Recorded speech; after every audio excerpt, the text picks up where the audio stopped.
Abra sua Bíblia em Gálatas, capítulo 3.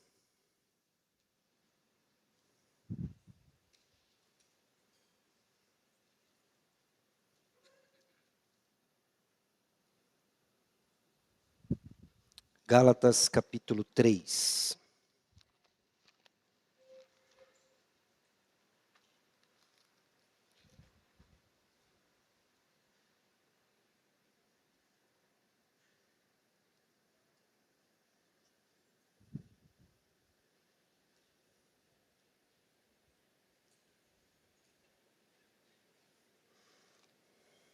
Nós estamos caminhando na nossa série de mensagens expositivas, baseado na carta de Paulo aos Gálatas.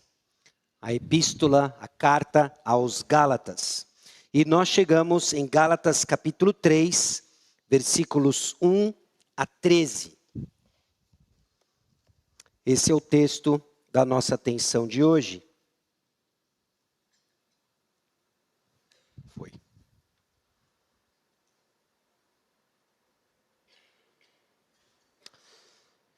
Lembrando, meus irmãos, de que quando nós olhamos para o texto bíblico, e nós corretamente interpretamos a palavra de Deus, nós podemos ter certeza de que Deus está falando conosco. É por isso que nós nos reunimos. É por isso que a pregação expositiva é um valor importante da nossa igreja, porque nos certifica e nos coloca na rota de ouvirmos o Senhor falando conosco.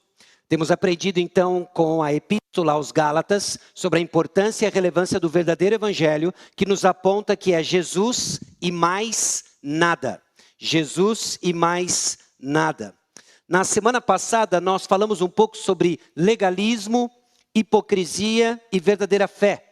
Olhando para Gálatas capítulo 2, principalmente a segunda metade do capítulo 2, nós vimos o que é de fato uma vida de fé, em que nós podemos dizer que não é mais eu, mas Cristo em mim. A doutrina da união com Cristo Jesus, que nós nos apropriamos pela fé. E o apóstolo Paulo continua hoje em Gálatas capítulo 3, falando mais sobre a justificação pela fé, a nossa união com Cristo Jesus pela fé e as suas implicações. Nós vamos ver hoje em particular que não dá, meus irmãos, para abandonar o evangelho. Eu não digo isso no sentido de que é impossível abandonar o evangelho. Talvez você conheça pessoas que viraram as costas para Cristo Jesus depois de andar um tempo com aqueles que seguem Jesus.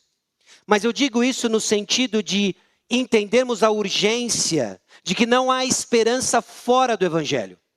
O apóstolo Paulo nos ajuda a entender de que fora do evangelho, fora da mensagem de Cristo Jesus, morto na cruz, ressurreto ao terceiro dia, por causa dos nossos pecados, não há esperança. Ele segue na sua argumentação, ele segue na sequência da carta, persuadindo os Gálatas para entender de que não há um outro evangelho, não há outra mensagem. Não há outra mensagem senão só Jesus. Só Jesus salva. E nós vamos olhar para Gálatas capítulo 3, versículos 1 a 14, para entender que o Espírito Santo é a garantia que somos povo de Deus. E ele é recebido pela fé em Jesus na pregação do Evangelho da Graça. Evangelho da Graça aqui eu estou correndo o risco de ser redundante, mas apenas para especificar que é o evangelho que o apóstolo Paulo defende, na compreensão de que já construímos e recebemos a realidade de que não há outro evangelho, apenas o evangelho de Cristo Jesus. Eu estou sem som? Ok.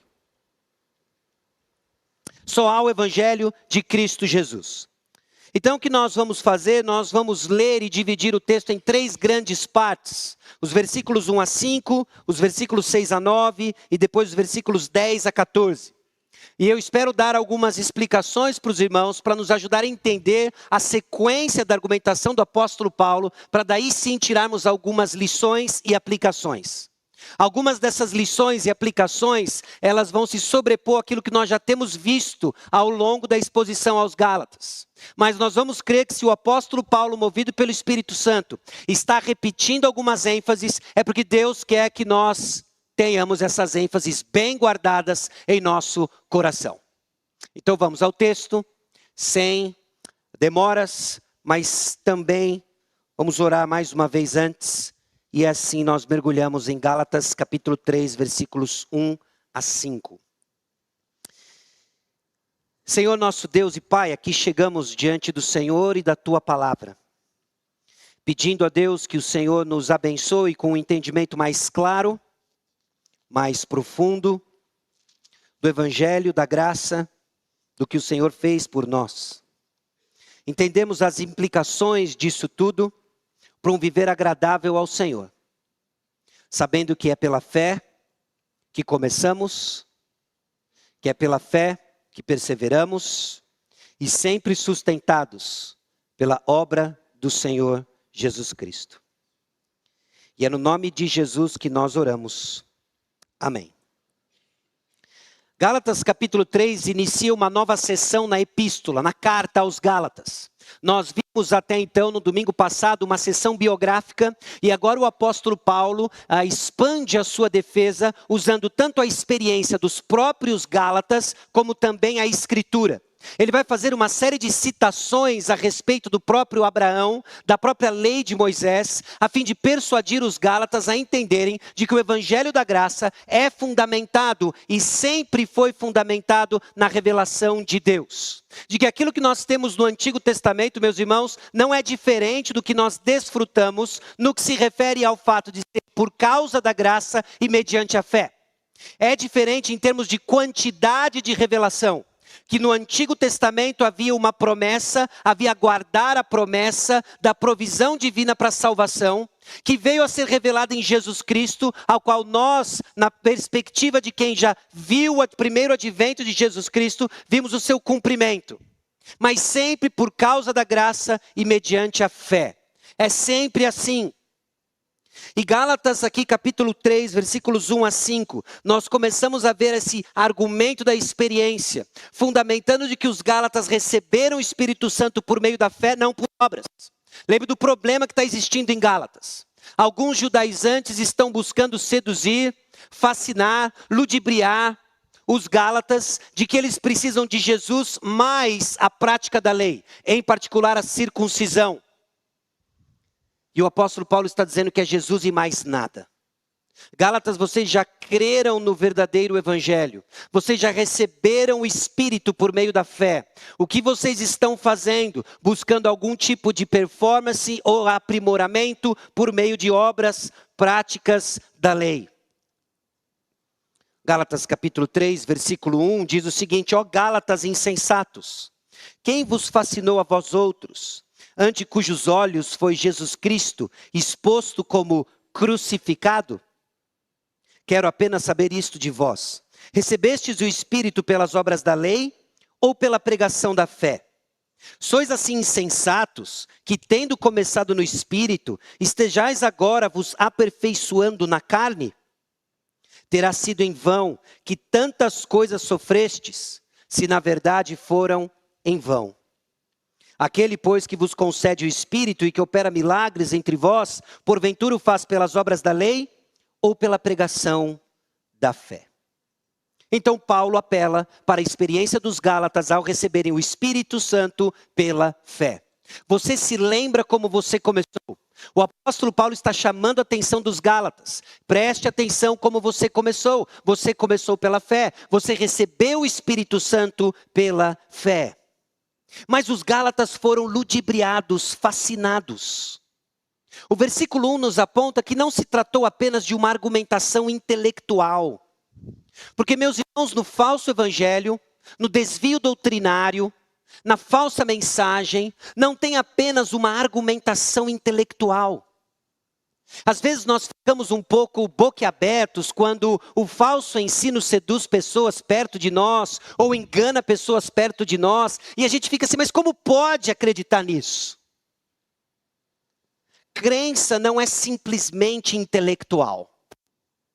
Os Gálatas começaram pela fé, receberam o Espírito Santo e foram seduzidos dentro de uma questão de inclinação moral. Esse fascínio, então, levou os Gálatas a quase negar o verdadeiro evangelho. Alguma coisa fascinou os Gálatas, talvez bem parecido com aquilo que fascinou Pedro, que estava nesse bolo todo, começando a fechar as portas do evangelho para os gentios e impondo sobre eles a prática da lei, em particular a circuncisão. O apóstolo Paulo fica inclusive boquiaberto, fascinado com isso, e chega a perguntar: ante cujos olhos foi Jesus Cristo exposto como crucificado? Uma pergunta até um pouco difícil de entender, pelo menos na tradução que nós estamos usando, na revista atualizada. Mas a pergunta do apóstolo Paulo nos leva a entender de que os gálatas estão fascinados de tal forma com esse falso evangelho, que eles não veem mais o significado na cruz de Cristo. Meus irmãos, é uma tentação constante deixarmos de enxergar o significado da cruz de Cristo. Isso não significa que você esqueceu o significado da cruz de Cristo, mas significa que você deixou de entender e viver as implicações da cruz de Cristo.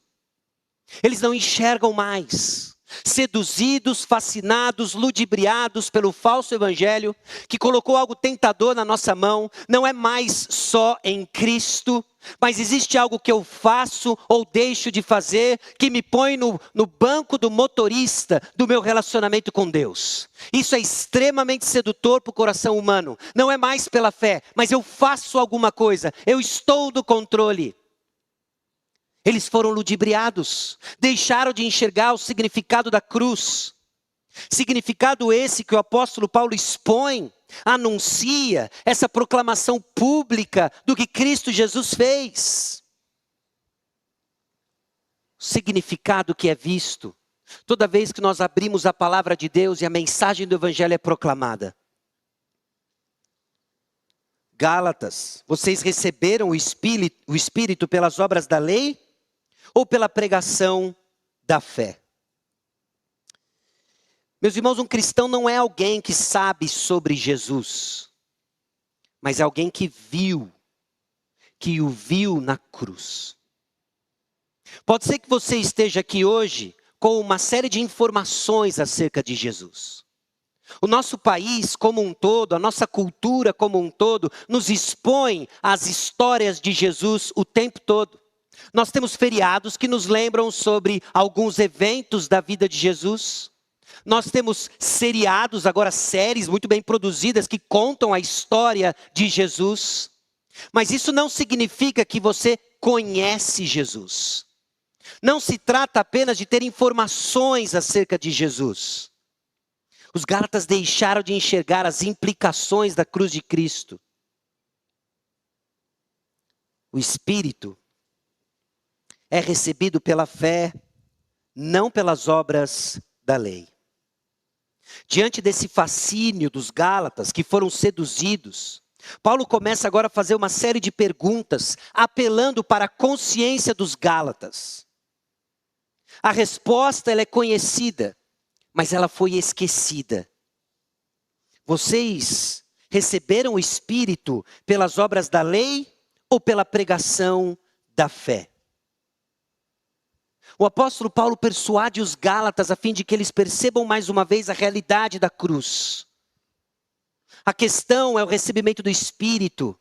Recebimento do Espírito que nos aponta para o momento da conversão, o momento do nascimento de novo, do novo nascimento.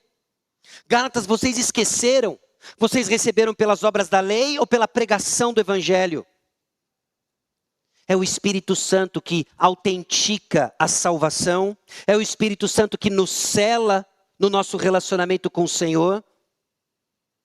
Efésios capítulo 1, versículo 14 diz o seguinte: o qual, referência ao Espírito Santo, é o penhor, ou seja, a garantia da nossa herança, até o resgate da sua propriedade, em louvor da sua glória.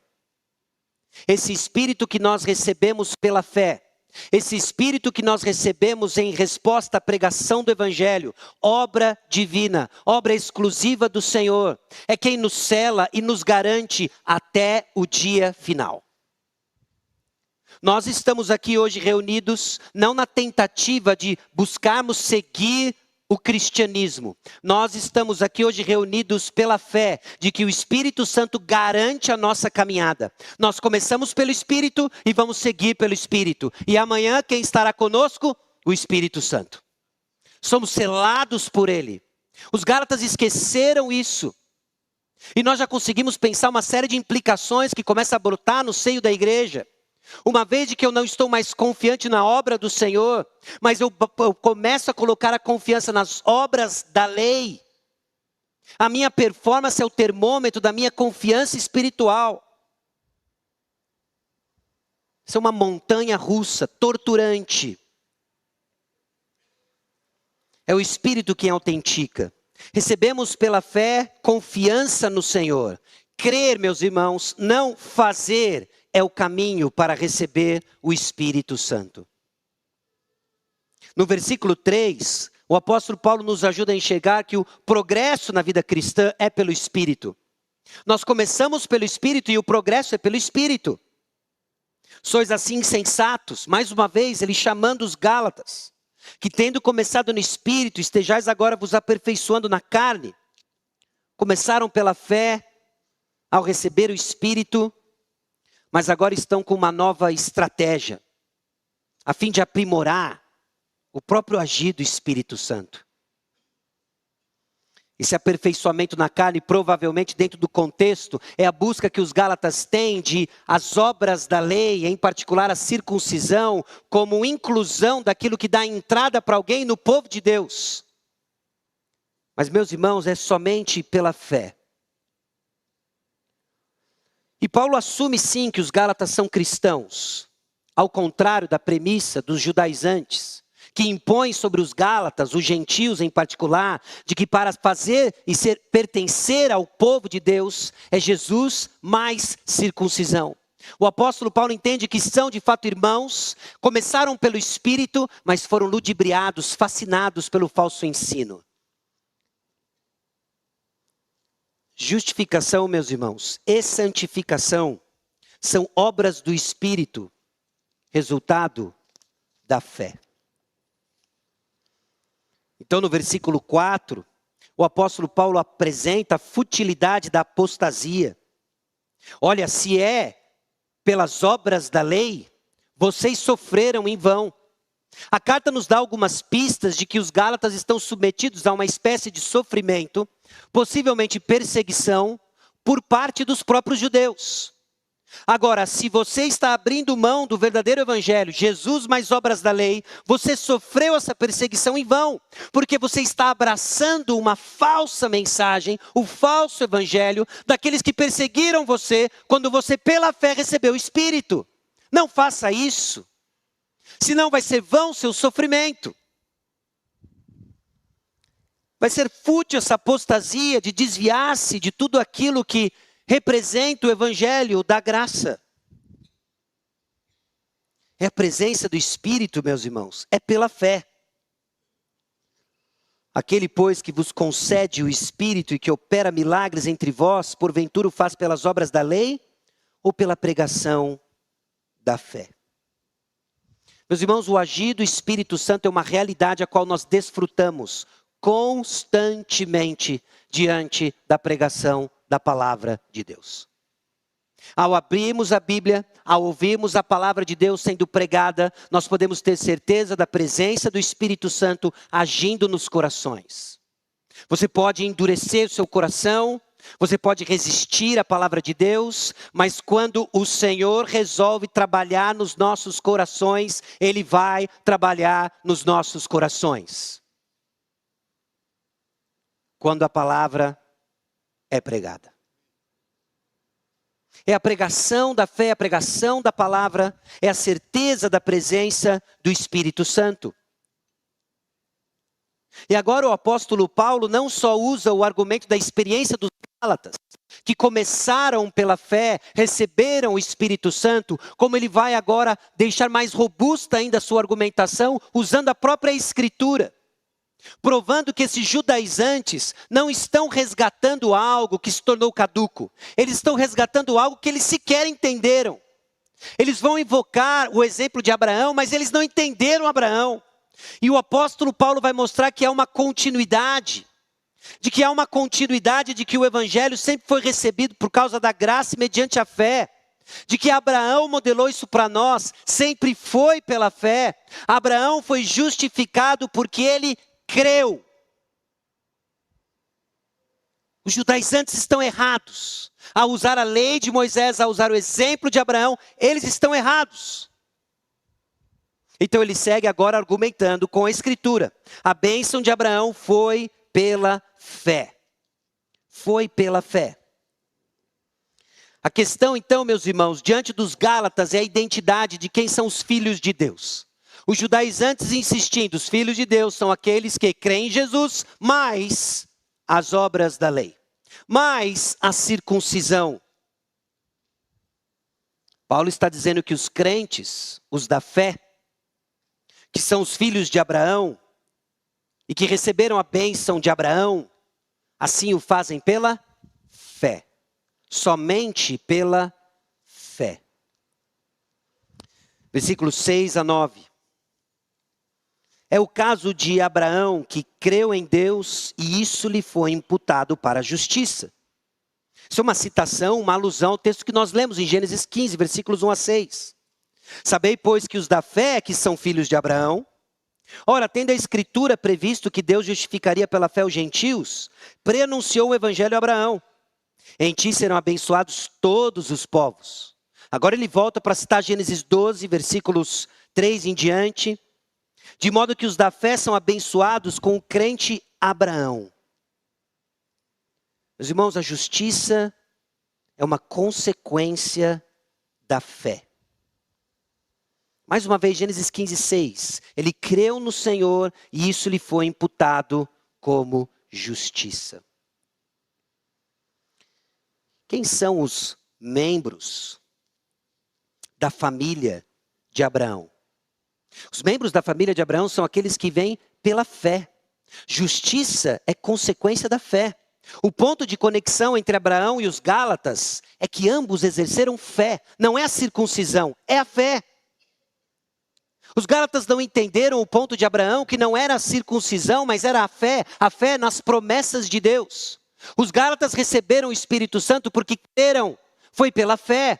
O ponto de conexão entre Abraão, então, e os Gálatas não é a circuncisão. Os judaizantes estão errados. Não é a prática das obras da lei, é a fé.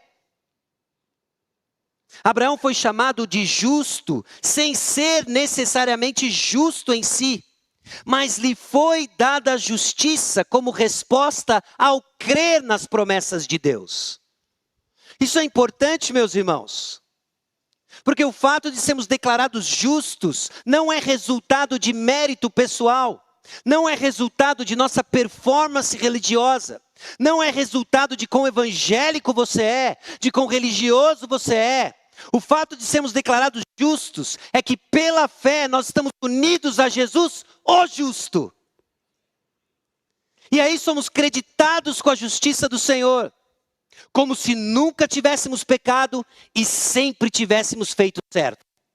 Por isso é importante você saber que Jesus viveu a vida que eu e você não conseguimos viver. E morreu a morte que eu e você precisaríamos ter morrido. Essa é a doutrina da nossa união com Cristo Jesus, a qual nós nos apropriamos pela fé. E os Gálatas estavam colocando a sua confiança em sua performance, nas obras da lei. Isso é um barco furado. Então fé é reconhecida como justiça porque nos une a Cristo, porque Ele é a nossa justiça. Fé, então, é necessária para pertencer à família de Abraão. Veja o versículo 7. Sabei, pois, que os da fé é que são filhos de Abraão. Porque os judaizantes tinham muito disso, não é? Os judeus tinham muito disso. Um orgulho nacional, um orgulho da sua linhagem religiosa, da sua linhagem biológica. E então veio o evangelho e expande isso. Que as famílias serão benditas. Todas as famílias da terra serão benditas pela fé. Pela fé. Aqueles que têm a fé de Abraão são identificados como filhos de Abraão. Os Gálatas não precisam então ser circuncidados para serem filhos de Abraão, porque eles já são pela fé em Cristo Jesus. O foco então é a crença de Abraão nas promessas, não na fidelidade de Abraão. O versículo 8 nos ajuda a entender de que o evangelho da bênção universal vem através então de Abraão. E essa citação aqui que tem, em ti serão abençoados todos os povos, de Gênesis 12, 3, de Gênesis 18, 18, abençoarei os que te abençoarem, e amaldiçoarei os que te amaldiçoarem, em ti serão benditas todas as famílias da terra. Ela está segura então através do evangelho. Os gentios recebem essa bênção quando são declarados justos diante de Deus através da fé em Jesus Cristo. Abraão coloca então sua fé na promessa de Deus, e uma vez que sua fé não era meramente uma crença abstrata em Deus, mas crença na promessa de Deus, que culmina na vinda de Jesus Cristo, o qual nós, meus irmãos, temos amplo acesso por meio da pregação do Evangelho e recebemos pela fé. Somos abençoados em Cristo Jesus. E é interessante como o apóstolo Paulo amarra essas citações. Ele começa primeiro em Gênesis 15, depois ele vai para Gênesis 12, depois ele vai para Gênesis 18. Aí ele pula para Deuteronômio, ele cita Levítico, ele volta para Deuteronômio, amarrando para que esses judaizantes que estiverem acompanhando a sua argumentação entendam o seguinte: note, o Antigo Testamento aponta para aquilo que eu estou pregando agora. A nossa justificação é pela fé. Fé nas promessas de Deus, a qual os santos do Antigo Testamento aguardavam e o qual nós desfrutamos em Cristo Jesus. Somente em Cristo Jesus. E mais nada. E mais nada.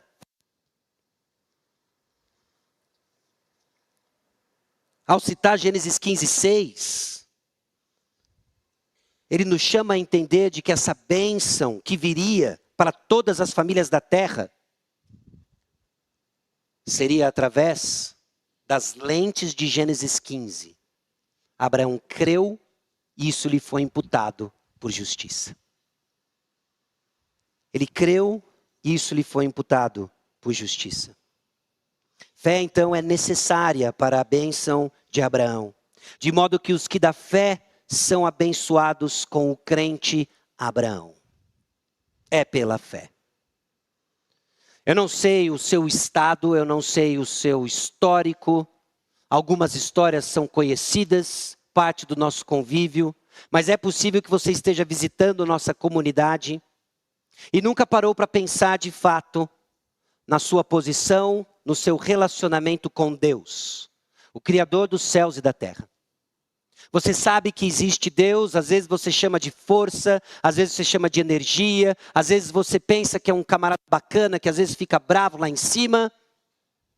Mas o fato é que o Deus Criador dos céus e da terra se revelou a nós. Ele revelou a si mesmo na sua palavra e ele veio até nós. Ele se encarnou num bebezinho chamado Jesus, aprendeu a obediência, viveu a vida que nós não conseguimos viver. Ele não veio simplesmente ensinar boas obras, ele não veio simplesmente fazer boas obras. Tudo aquilo que ele fez ou disse apontava para aquilo que de fato era a sua missão: dar a sua vida em resgate aos seus. Então o ápice da sua obra é a sua morte, a cruz. Mas ele não fica morto, ele ressuscita ao terceiro dia.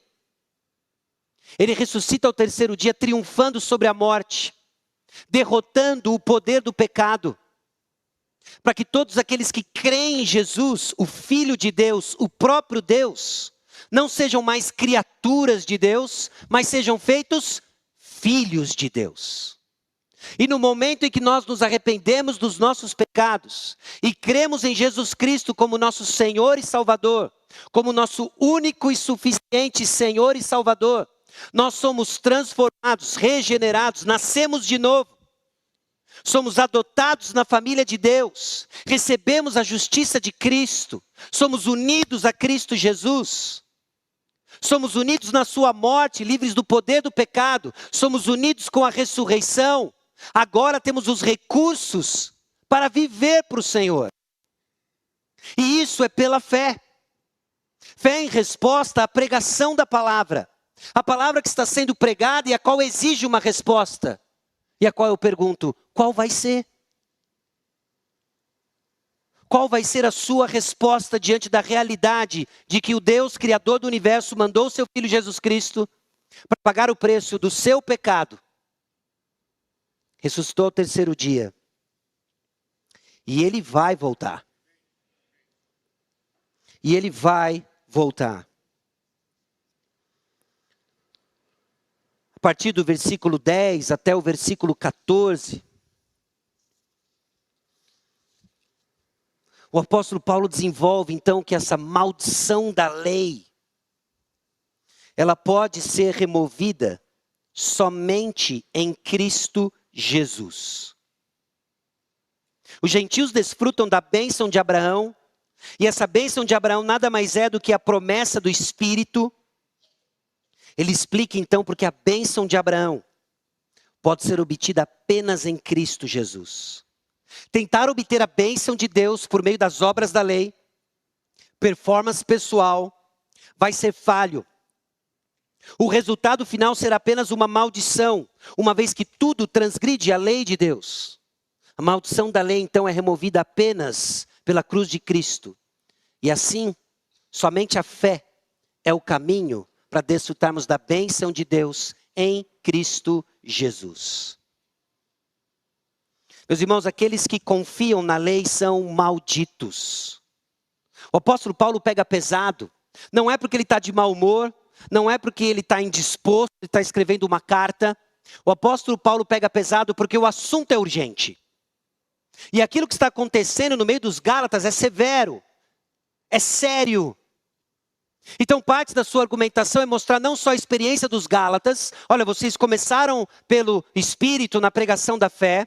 Presta atenção no que foi de fato a experiência de Abraão. E agora ele começa a usar a lei de Moisés para mostrar a maldição que está sobre aqueles que vivem pela lei. E isso não tem a ver com um problema da lei. A lei é boa. Nós temos um problema. A lei revela o nosso problema. O nosso problema é que somos incapazes de viver para o Senhor. O nosso problema é de sermos incapazes de obedecer o Senhor. E a lei deixa isso claro. Então há uma maldição para aqueles que confiam na lei. Há uma maldição para aqueles que confiam na lei, porque tem que obedecer a lei perfeitamente. Olha que problema que os Gálatas estão se enfiando. Versículo 10. Todos quantos, pois, são das obras da lei, estão debaixo de maldição, porque está escrito: maldito todo aquele que não permanece em todas as coisas escritas no livro da lei para praticá-las. Essa é uma citação de Deuteronômio capítulo 27, versículo 26. O apóstolo Paulo, pensando no que está acontecendo, pensando na mensagem dos judaizantes, impondo sobre gentios a prática da lei, a circuncisão, como meio para entrar no meio do povo de Deus, então nós vamos jogar de acordo com essas regras. De acordo com essa lei que você quer impor sobre os outros, eu vou dizer para você, de que se você não praticar todas elas perfeitamente, você é maldito. Nessa hora, os Gálatas, lendo a carta em público, devem se olhar e dizer: ups, a gente não tinha pensado sobre isso. Este é um caminho perigoso. Este é um caminho impossível. Maldito aquele que não confirmar as palavras desta lei, não as cumprindo, e todo o povo dirá amém. Isso é Deuteronômio capítulo 27, versículo 26. Então aqueles que confiam na lei são malditos porque têm que obedecer a lei perfeitamente. Paulo continua, não só são malditos por isso, mas porque justificação é pela fé, não pela lei. E é evidente que pela lei ninguém é justificado diante de Deus, porque o justo viverá pela fé. O justo viverá pela fé. O apóstolo Paulo aqui cita agora o profeta Abacuque. A vida não é adquirida pelas obras, mas pela fé.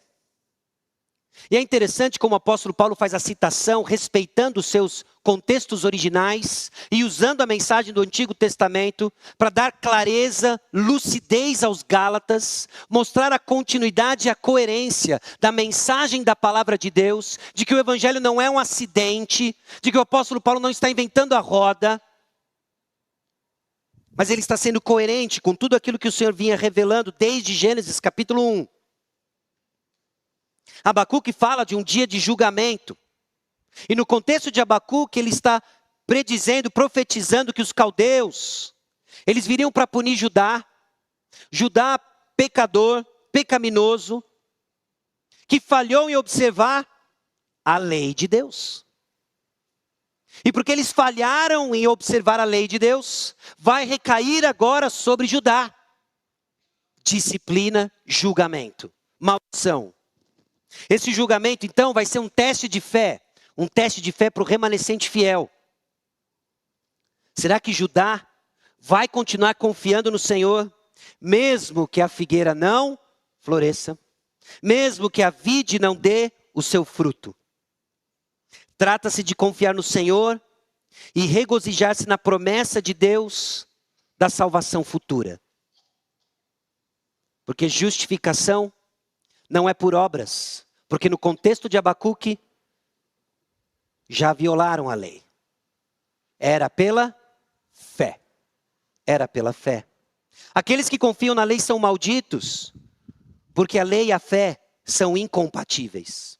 Ora, a lei não procede de fé, mas aquele que observar os seus preceitos, por eles viverá.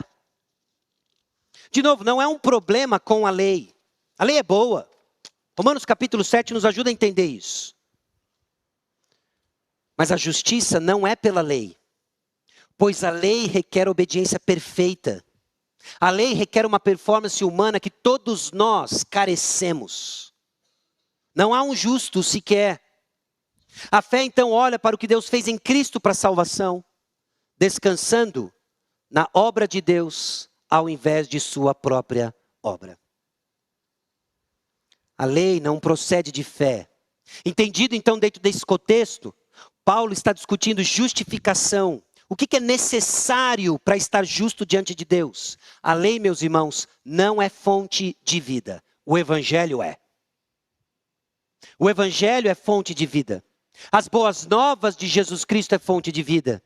Mas a lei que é boa não tem esse propósito. A lei revela então o nosso pecado, mostra para nós onde erramos, mostra para nós onde nos fizemos maldito diante de Deus.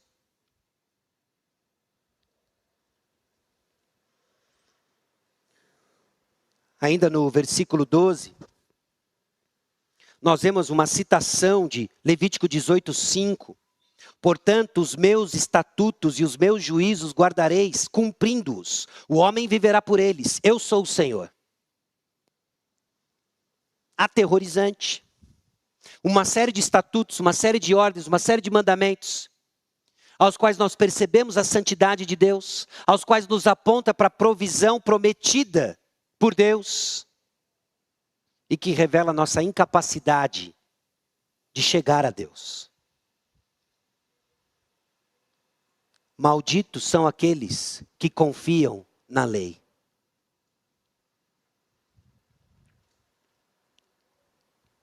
Então o apóstolo Paulo segue.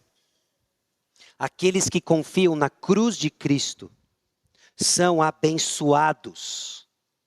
Aqueles que confiam na cruz de Cristo são abençoados. Cristo nos resgatou da maldição da lei, fazendo-se Ele próprio maldição em nosso lugar. Porque está escrito, maldito todo aquele que for pendurado em madeiro, para que a bênção de Abraão chegasse aos gentios, em Jesus Cristo, a fim de que recebêssemos pela fé o Espírito prometido. Aqueles que confiam na cruz de Cristo são abençoados, porque Cristo redimiu crentes da maldição da lei. Meus irmãos, a única maneira da maldição da lei ser removida é através da obra redentora de Cristo. Nós não temos recursos em nós mesmos. Os Gálatas estão fazendo uma aposta alta e o resultado de derrota é certo. Não tem vida nesse caminho. Não tem vida em confiar nas suas obras, na sua performance. Não tem balanço entre coisas boas e coisas ruins. Aí eu espero que na diferença entre um e outro tenha um saldo positivo e eu entre mesmo que raspando diante de Deus. Não tem. Porque por nós mesmos nos tornamos culpados e malditos, transgredimos a lei. Então onde está a nossa esperança? A nossa esperança está no fato daquele que não tinha pecado, se fez maldito no meu lugar, se fez maldito no seu lugar. Essa é a esperança. O apóstolo Paulo sabia, inclusive no seu tempo de farisaísmo antes de Cristo, da possibilidade de um justo morrer. O que agora começa a ficar claro, e ele ministra e exorta aos Gálatas, é que é um justo morrendo em favor de pecadores. É a linguagem da substituição. Ele fez isso em meu favor, ele fez isso em seu favor, ele fez isso em nosso lugar. Ele se fez maldito. Ele mesmo se tornou maldição em nosso lugar. E o apóstolo Paulo, então, agora coloca a citação de Deuteronômio 21, 23, que diz: o seu cadáver, o cadáver de alguém morto, não permanecerá no madeiro durante a noite, mas certamente enterrarás no mesmo dia. Porquanto o que for pendurado no madeiro é maldito de Deus. Assim não contaminarás a terra que o Senhor teu Deus te dá em herança. Aquele que foi pendurado no madeiro, aquele que foi pendurado numa árvore, na cruz, é maldito. Meus irmãos, a cruz de Cristo tem um mix de emoções. E a parte triste disso é que no momento em que ele é levantado e pregado, ele se tornou maldito no nosso lugar. Aquilo que eu e você, aquilo que nós merecíamos, ele assume em nosso lugar. Porque a lei precisava ser satisfeita. A justiça de Deus precisava ser satisfeita. Deus não fez simplesmente um somebody love. Deus não deu um jeitinho. A justiça foi satisfeita. A culpa foi satisfeita. Mas por um substituto em nosso lugar. É pela fé. Não é pelas obras da lei. Cristo redimiu então crentes da maldição do pecado. Cristo tomou sobre si a maldição que os pecadores mereciam. E ele ficou no lugar dos pecadores, absorvendo a punição. Portanto, crentes recebem a bênção de Abraão. Por crentes, eu não estou falando simplesmente uma facção religiosa, os crentes. Eu estou falando aqueles que creem em Jesus. Os crentes que recebem a bênção de Abraão, para que a bênção de Abraão chegasse aos gentios, em Jesus Cristo, a fim de que recebêssemos pela fé o Espírito prometido. Judaizantes, vocês acham que a bênção de Abraão vai ser transmitida por meio da circuncisão? Vocês não entenderam nada. Ela chegou a Abraão pela fé, e ela continua chegando aos filhos de Deus pela fé. Jesus e mais nada. E a garantia disso é o recebimento do Espírito Santo. Meus irmãos, nós somos selados pelo Espírito Santo. Esse penhor, essa garantia. Estamos selados, carimbados, guardados, marcados para o resgate final. Ele vai voltar. E quem são aqueles que vão com ele? Os selados pelo Espírito Santo. Que receberam pela fé. Que receberam pela fé. E assim, o apóstolo Paulo ajuda os Gálatas a entenderem que o Espírito Santo é a garantia que somos povo de Deus, recebido pela fé em Jesus, na pregação do Evangelho da graça. Não tem outro caminho. Então, meus irmãos, o que nós precisamos do Evangelho todos os dias e para tudo. Nós precisamos do Evangelho todos os dias e para tudo. Não se trata apenas do início da sua jornada cristã. É de tudo, o tempo todo. Não podemos colocar o Evangelho no piloto automático. E algo que acontece com frequência é que nós nos tornamos familiarizados com a mensagem do Evangelho. Você já escutou o Evangelho. Muitos de nós já escutaram o Evangelho há décadas atrás. Louvado seja o Senhor por isso. Não tem nada de errado com isso, muito pelo contrário, louvado seja o Senhor. Mas não podemos colocar no piloto automático. Precisamos então de uma visão de mundo. Uma visão de mundo que nos sustenta a entender de que tudo que eu experimento na vida precisa passar pelo filtro de que a Bíblia é o alicerce. A Bíblia é o alicerce através do qual nós interpretamos o mundo ao nosso redor. As coisas são como são, não porque me disseram aí fora. As coisas são como são, não porque eu experimento de tal forma. As coisas são como são, porque a Bíblia me diz como elas são.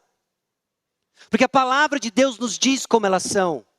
Os Gálatas estão começando a inventar moda, seguindo uma inclinação do coração que coloca eles no banco do motorista para guiar um relacionamento com Deus, esquecido de que quem guia o relacionamento com Deus é o próprio Deus. Ele diz como são as coisas, Ele fez a provisão em Jesus Cristo, não nós, não inventa moda.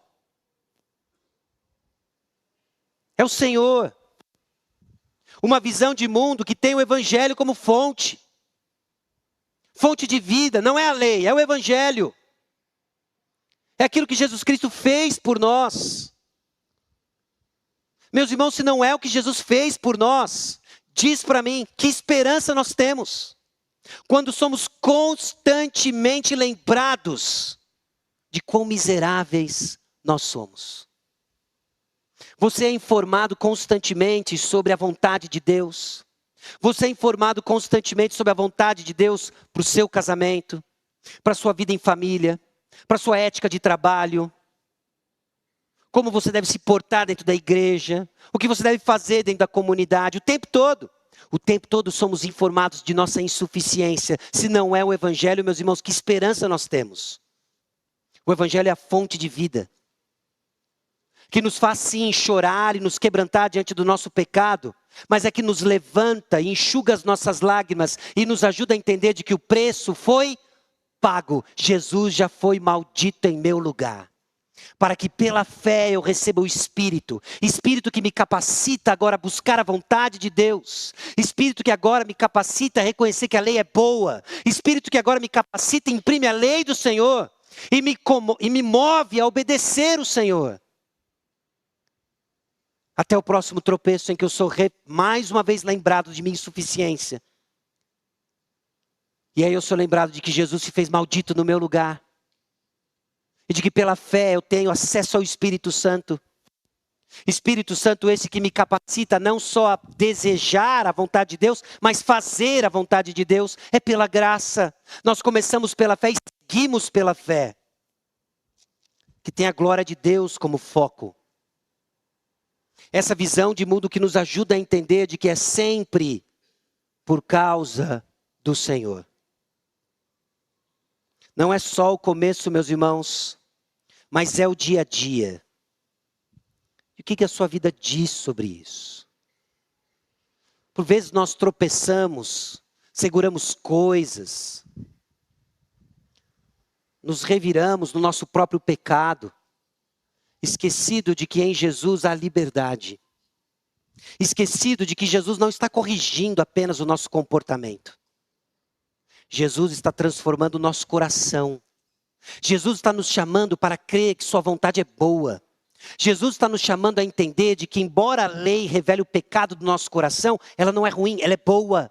E ela expressa a sua vontade, a vontade de Deus para cada um de nós. E então nos convida a uma vida diferente. Nos convida a uma vida de obediência. Não porque eu estou buscando o favor de Deus, mas porque eu já alcancei o favor de Deus pela fé em Cristo Jesus. E agora já não sou eu, mas Cristo vive em mim. E assim somos lembrados diariamente da verdade do Evangelho. Sobre isso, é interessante o que Tim Keller coloca. A tentativa de se salvar pelas obras deixa você supersensível à crítica, intimidado e com inveja. E eu fiquei pensando, o que ele quer dizer com isso? Você já imaginou se a sua confiança espiritual estivesse completamente baseada na sua performance espiritual? E baseado então na sua performance espiritual, o irmão da igreja critica a sua performance espiritual. E você que confia nas suas obras para ganhar o favor de Deus, se torna hipersensível às críticas feitas a você. Porque a base da sua segurança não é o que Cristo fez por você, mas as suas obras. Ou ainda te deixa intimidado. Porque é natural que numa vida em comunidade, nós olhemos para o lado e vemos irmãos muito mais à frente de nós na performance espiritual, não é? Assim, como que eu vou servir ao Senhor? Porque olha fulano, olha ciclano, quantos dons e talentos ele tem. E ficamos intimidados. Se não intimidados, ficamos com inveja. Porque em algum momento você passou a confiar nas suas obras e não no que o Senhor fez por você. Mas em Cristo Jesus a liberdade. Porque Ele fez você exatamente como Ele quer te usar. Ele salvou você e administrou a sua história exatamente como Ele quer te usar. Nesse corpo diverso, justificado pela fé, equipado então para servir ao Senhor. Seguros não por causa do que fazemos ou deixamos de fazer, mas por causa do que Cristo fez por nós. E aí dá sentido ao que fazemos e deixamos de fazer. Sobre justificação e fé. Meus irmãos, justificação é pela fé, somente pela fé. Abraão não foi justificado com base em sua obediência. A sua obediência é importante, a sua obediência, inclusive, demonstra que ele creu. Esse vai ser o ponto de Tiago. Mas para os nossos propósitos é suficiente entender o quê? Abraão creu, ele foi imputado por justiça. Ele creu. Justificação é somente pela fé. Sua justiça não veio por trabalhar para Deus, mas por crer em Deus. Por isso, muito cuidado com o orgulho, muitas vezes, que nós desenvolvemos por obedecer às regras, não é? A gente tem isso, nosso coração, ele é criativo demais para buscar brechas e o nosso orgulho se manifesta. Não, eu realmente sou um crente nota 10, indo para nota 1000, porque eu faço isso, faço aquilo. Aí tem aquele que não faz isso, faz aquilo, e manifesta orgulho de outra forma. Eu não preciso disso ou aquilo. Minha justiça é pela fé. Eu estou aqui, e você está aqui. A única diferença é que um tem uma resposta certa, da boca para fora, mas não tem ela gravada no coração. Martinho Lutero tinha um ponto quando ele disse justificados e ao mesmo tempo pecadores. Que isso nos mantenha confiantes em Cristo Jesus e nos mantenha com o pé no chão que ainda somos pecadores. Ainda somos pecadores. Salvação, meus irmãos, é sempre por causa da graça e pela fé. Tanto no Antigo Testamento quanto no Novo Testamento. Os santos do Antigo Testamento aguardavam a concretização da promessa. Os do Novo Testamento viram a concretização da promessa em Cristo Jesus, sempre por causa da graça e pela fé. E fé não é uma obra que nos dá justiça. Fé justifica porque nos une a Cristo, que é a justiça dos crentes. Fé não é uma obra que nos dá justiça. Fé é o que nos une a Jesus, que é a nossa justiça. Justiça, então, somente em Cristo Jesus. E sobre santificação e perseverança, essa passagem nos ajuda a entender de que a perseverança no Espírito, a marca da comunidade cristã, continua sendo a presença do Espírito em poder. A marca de uma comunidade cristã continua sendo a presença do Espírito em poder. E aí, obviamente, nós precisamos fazer ressalvas, explicações bíblicas do que é essa manifestação do Espírito em poder. Tem muita confusão aí, não é? Tem muita confusão daquilo que nós achamos que é poder. Nada muito diferente, meus irmãos, do que acompanhou a história do cristianismo. Os judeus sempre ficaram impressionados com manifestações milagrosas de poder. Os gregos sempre ficaram impressionados com manifestações de sabedoria. E aí vem a cruz de Cristo. Loucura para os sábios, fraqueza para aqueles que buscavam poder. Aí vem o entendimento do que é a manifestação do Espírito poderosamente no nosso meio. Que o apóstolo Paulo nos ajuda em Colossenses 1, 9 a 12. Por esta razão também nós, desde o dia em que ouvimos, não cessamos de orar por vós e de pedir que transbordeis de pleno conhecimento da sua vontade, em toda sabedoria e entendimento espiritual, a fim de viverdes de modo digno do Senhor, para o seu inteiro agrado, frutificando em toda boa obra e crescendo no pleno conhecimento de Deus, sendo fortalecidos com todo o poder, segundo a força da sua glória, em toda perseverança e longanimidade, com alegria, dando graças ao Pai, que vos fez idôneos à parte que vos cabe da herança dos santos na luz. Enquanto o mundo busca poder nos caroços que somem, enquanto o mundo busca poder em saldo bancário, enquanto o mundo busca poder em sucesso pessoal, aqui está a manifestação do poder numa comunidade que tem o Espírito. Ela é marcada por perseverança, ela é marcada por paciência, ela é marcada por alegria e ela é marcada por gratidão. Isso é uma vida poderosa. E aí você precisa avaliar o quanto desse poder está na sua vida. O quanto você persevera sobre as coisas que você diz crer. O quanto você é paciente com aquilo que testa a sua paciência. O quanto você é grato por aquilo que Deus lhe deu. O quanto você cresce na alegria do Senhor, que é a nossa. Esse é o nosso poder. O mundo não entendeu o que é uma manifestação poderosa do Espírito numa comunidade cristã. E nós somos testados, meus irmãos, diariamente para receber o poder de Deus. E Deus administra as provações que temos dentro de casa, na comunidade, no trabalho. Para quê? Para experimentarmos o poder de Deus. E como nós reagimos? Não quero. Não quero. Eu não quero mais do poder de Deus, que aliás está associado ao conhecimento de Deus.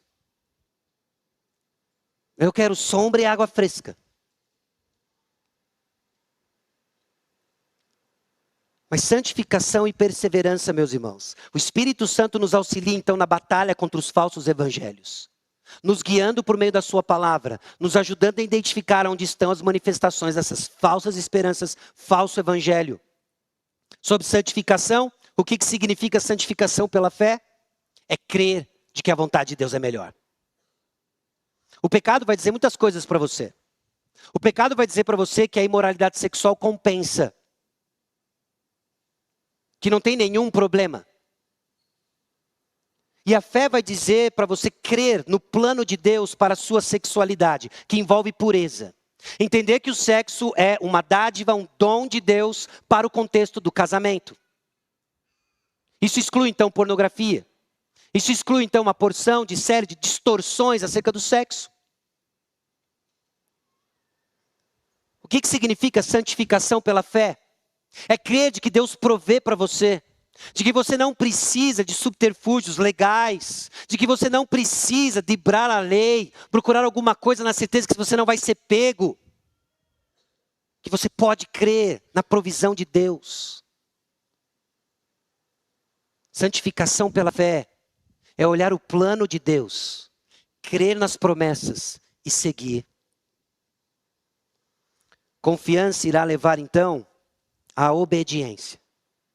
Pare de minimizar santidade a práticas comportamentais. O comportamento é apenas uma ponta do iceberg, que vem de corações que creem ou não na vontade de Deus.